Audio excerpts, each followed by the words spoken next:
Today's the next day. We didn't get, I didn't get any more film yesterday because it's raining. It's actually quit right now. It's kind of off and on. But the rivers are all out of the banks. The creeks are running over.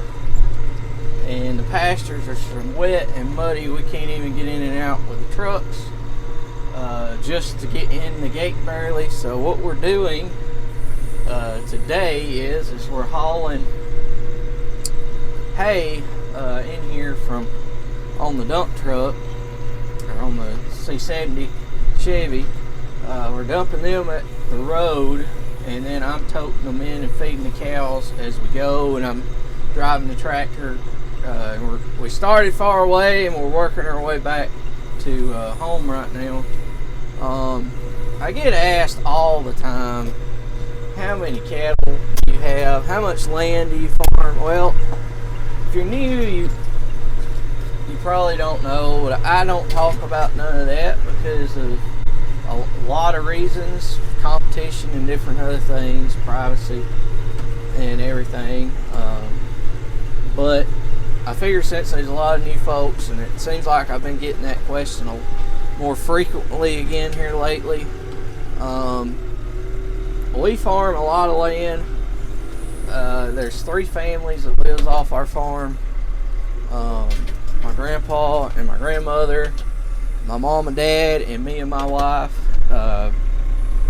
all live off the income that comes off the farm.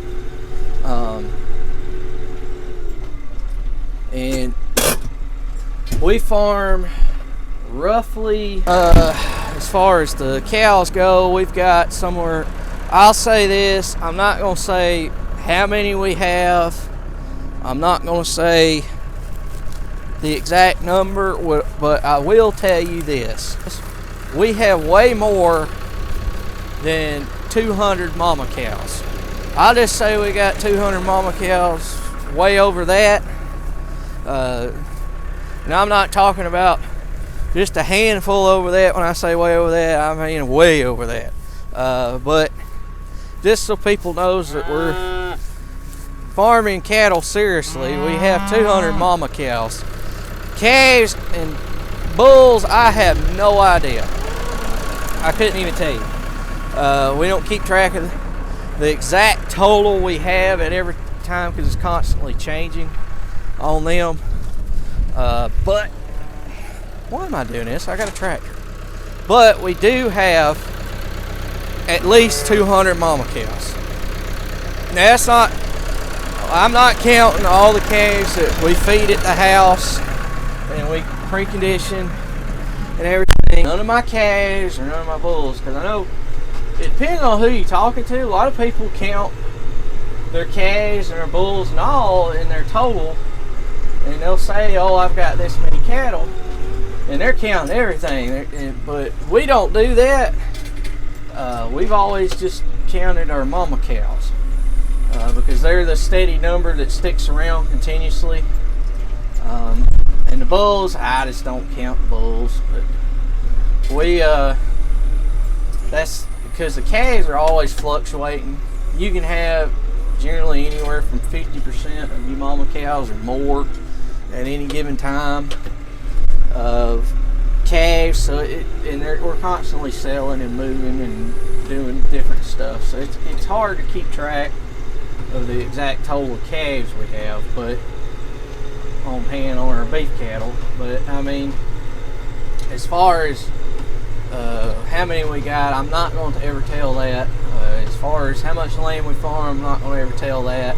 If I own everything that we farm, I would tell y'all in 2 seconds. As far as if we owned all the land we farmed and we didn't lease any, I would tell y'all in 2 seconds how much land we have. But we lease a lot of land, and just because of competition and privacy and everything else, but we do have at least 200 mama cows. I'll leave it at that. I figure that's a good number so people understand that we are serious in the cattle business, but we do have quite a few more than that. But that's a good number, I guess you could say, to put out there. People understand, hey, they've got cattle and they are farming seriously, and and it's, to me, if everybody knew exactly how many we had and what we were doing, I think a lot of people would be amazed at what we were capable of doing with just me. I'll be 29 in April, which I'm the young buck. And then my dad is in his late 50s, and my grandpa is in his mid 70s. So I mean, we get quite a bit done with just us. We don't have any hired hands. It's just us working, and that's all there is. That's all we ever have. I mean, on a very rare occasion, we'll get somebody we know to help us for a day or something if we got a lot going on, but that generally only happens maybe at the most once a year, or maybe once every 2 or 3 years, depending on how things go. This past year we had a guy help us for a couple days that we know, which was very, very rare. I would love to have more help, but I can't afford it. A lot of people probably would ask, what would you do if you didn't farm? I don't even know. I have had another career in my life. I was good at it. And when I quit it, it was easy to walk away from it because I was not happy at all. I wasn't happy with anything at the time, and then the money, when I went into that line, there was a promise of good money, and then the economy was crap, and the money kind of went away, and quite frankly, there was no money in it anymore. It was just get by, and I said, if I'm going to get by, I'm going to at least get by doing what I love, and that's what I did. And I quit, and I walked away, and I wanted to spend time with my grandpa every day and work with him and my dad, and then that's why I came back. They did not want me back. Well, my grandpa wanted me back, but my dad did not want me to quit my job. He wanted me to keep doing what I was doing, and so did my mother, because they felt like that was more of a promising future for me than farming, and they were not too happy when I quit my job and come back to the farm. But it's worked out for the better. As a whole, I think everybody now is doing better than they were before when I left. I got out of high school, I got offered a job immediately straight out of high school with a scholarship and everything to go do a certain occupation, and I was good at it. That was why I got the scholarship. And it was a hobby that got out of control. I'm very grateful for those times in my life because they taught me a lot of things when I was younger that I needed to learn, and it was definitely an interesting part of my life. I definitely would have, if I never went down that road, I wouldn't have near the outlook I do on life today, and think of how lucky I am today to be doing what I am.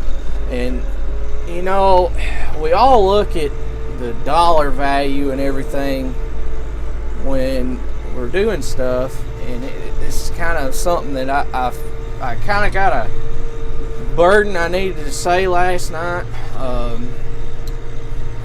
in a video, and it's kind of something, a story I kind of want to tell. I know I'm getting a little bit long here with y'all, but there's a story I kind of wanted to tell that happened to me when I was very young, and every Christmas my grandpa takes fruit baskets out. I don't think I've ever showed that or anything.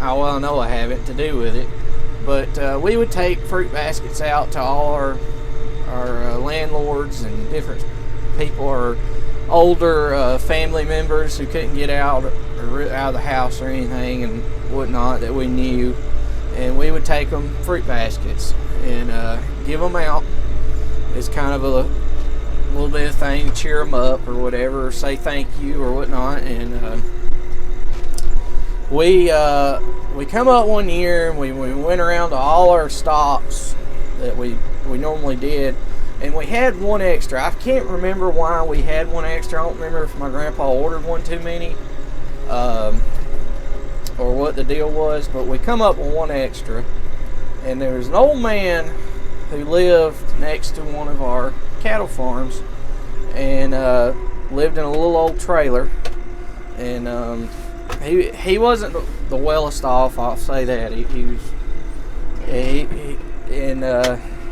wasn't the wellest off, and we had the one left, and I can't remember if I told my grandpa, hey, why don't we give it to him, because it seems like we were there close by that farm, and I thought, well, why don't we just take it over to him, because he always come out there and talk to us. And I was little, I really didn't understand the difference in having something and not having something, and people appreciating something so small as a little fruit basket. And we decided that we was going to take it. And I don't remember if my grandpa said something or if I did one. It seems like I said something, I want to take it to him, because he's always real nice to us, and I just kind of wanted to give it to him. He always come out there and he's real nice to me, and he talked to us for a while, and he's just a good person. And so we went and we took it to him, and I didn't realize it until afterwards, just what he didn't have compared to us. And my grandpa and my dad kind of had a feeling that he didn't have a whole lot, and we took it over there to him, and we knocked on his door and dropped it off, and this guy cried. I'm pretty sure I remember him crying, but he was just so overjoyed that we brought him that and give it to him, just a little old fruit basket, and it meant the world to that old man. And I'll never forget that as long as I live. Just how much that little fruit basket meant to that man. And I think that a lot of us all, when we watch and look around at our neighbors, and we watch people on the internet and everything, we all want to judge. I'm guilty of it as well. He's got this, and how did he get that, and why don't I have it? And we forget to look at the things that we have, and be appreciative of what the good Lord's blessed us with, and look around and think, well, a lot of people don't have what I've got. And it can be something as simple as just your health. It could be equipment. It could be anything.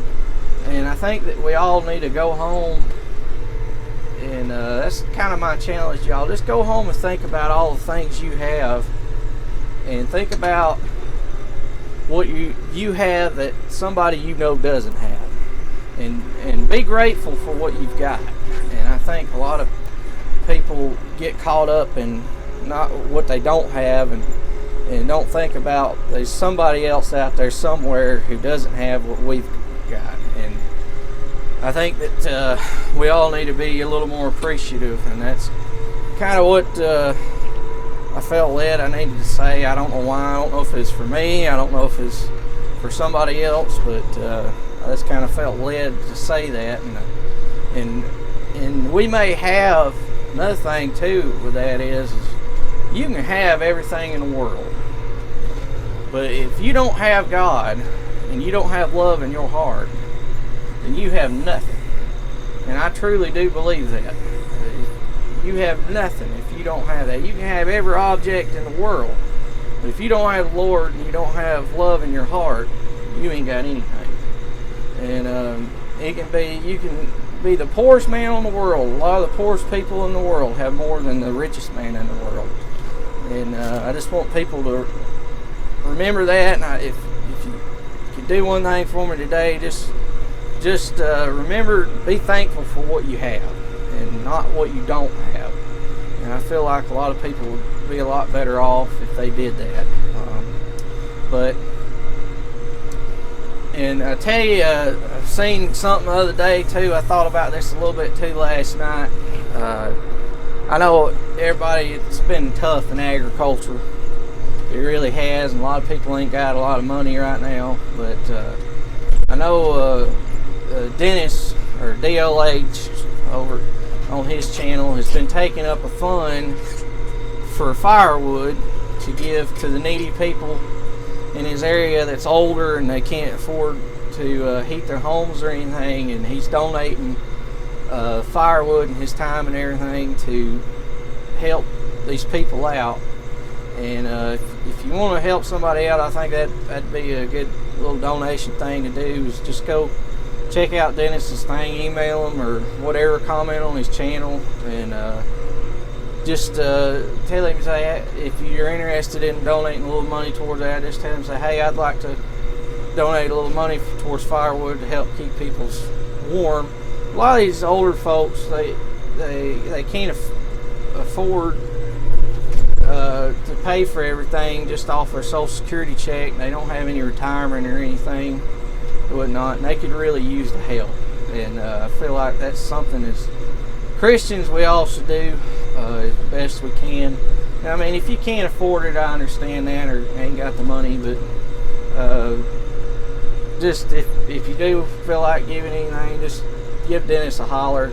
That could really help his community out and everything. So thank y'all for watching. Please comment, rate, subscribe. I hate to get all churchy on y'all and everything, but sometimes I feel like there's some things I need to say, and I feel like maybe that's why the good Lord's blessed me with all this and put it before me to make these videos and do this kind of stuff, is maybe he wants me to say some things sometimes. I don't know, but that's kind of why I do it. And if I feel led to do something, I just know how to do it. Thank y'all for watching. Please comment, rate, subscribe, and I'll see y'all next time.